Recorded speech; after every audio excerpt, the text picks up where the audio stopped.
একটা সময় ছিল যখন কোরিয়ার এক ছোট শহরে 7 জন তরুণ ছেলেরা স্বপ্ন নিয়ে পথ চলা শুরু করেছিল। তাদের চোখে ছিল আগুন, মনে ছিল জেদ, আর হৃদয়ে ছিল সঙ্গীতের প্রতি ভালোবাসা। তখনও কেউ জানতো না এই 7 জনই একদিন হয়ে উঠবে কোটি কোটি মানুষের হৃদয়ের স্পন্দন, যাদের নাম বিটিএস। তারা যখন প্রথমবার মঞ্চে উঠেছিল তখন কেউ তাদের নামটা পর্যন্ত জানতো না। সাফল্যের পথটা ছিল কাঁটায় ভরা, নানা কটু কথা, প্রত্যাখ্যান আর সীমাহীন পরিশ্রম। সবকিছু পেরিয়ে তারা ধীরে ধীরে নিজেদের গড়ে তুলেছিল।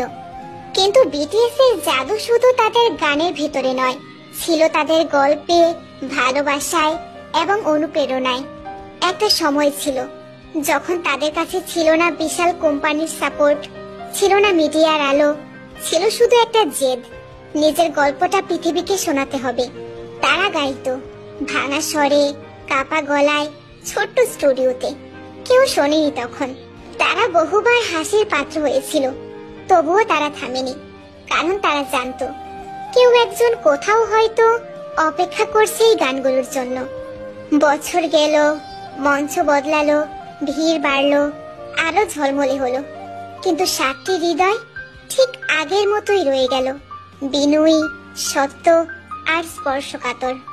মানুষ বিটিএস কে ভালোবাসে কারণ তারা নিছক তারকা নয়।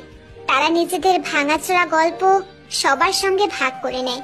তাদের গানে থাকে হতাশা, স্বপ্ন, লড়াই, ভালোবাসা আর আত্মবিশ্বাসের কথা।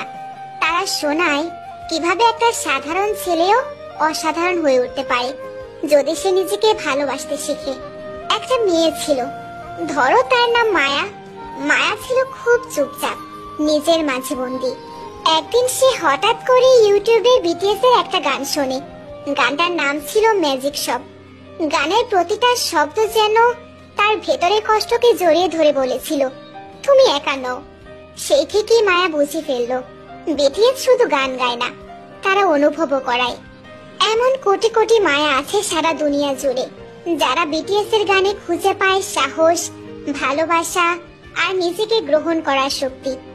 আর তাই বিটিএস কে মানুষ ভালোবাসে, কারণ তারা শুধুই তারকা নয়, তারা বন্ধুর মতো, ভাইয়ের মতো, একটি আশ্রয়ের মতো।